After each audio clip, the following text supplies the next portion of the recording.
So today, as we look at the Sabbath and the day after, and again, as the events of yesterday unfolded, Christ went from the chief priest to Pilate to Herod, back to Pilate, and ultimately to the cross after being ridiculed, scourged, beaten, mocked, hung on the cross, ridiculed, mocked more there, yielding up his spirit on his own account, own accord, to pay the price of sin for me and you, and for those who follow him. Not a lot recorded on the Sabbath day, as again a Jewish custom.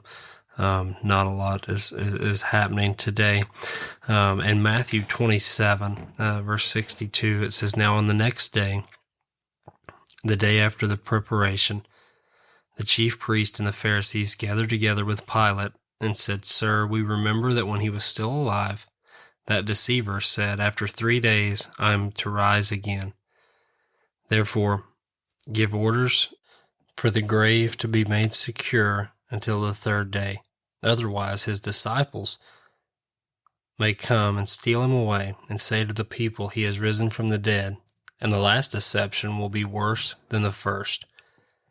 Pilate said to them, 'You have a guard.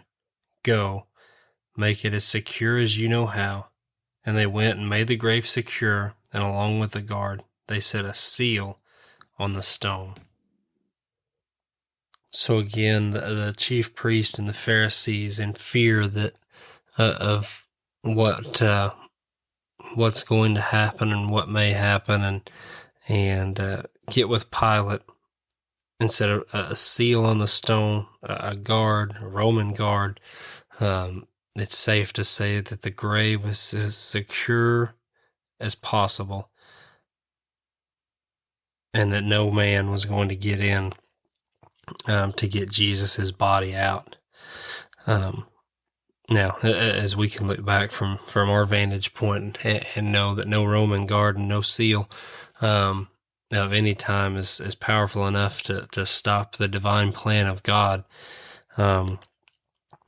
Yet again, as we've said, everything being divinely planned, guys that would never want to back up the claim of Jesus being the Messiah continue yet again to prove that it's God's providential plan and divine way is the only way, as Christ will be risen and the tomb will be empty, and the only answer is by the power of the Almighty God.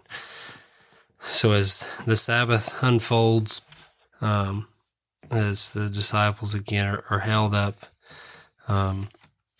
probably a lot going through their mind. But as we know, Sunday's coming. Tomorrow they will find an empty tomb, and we will pick back up there. Love y'all, and we'll see you tomorrow.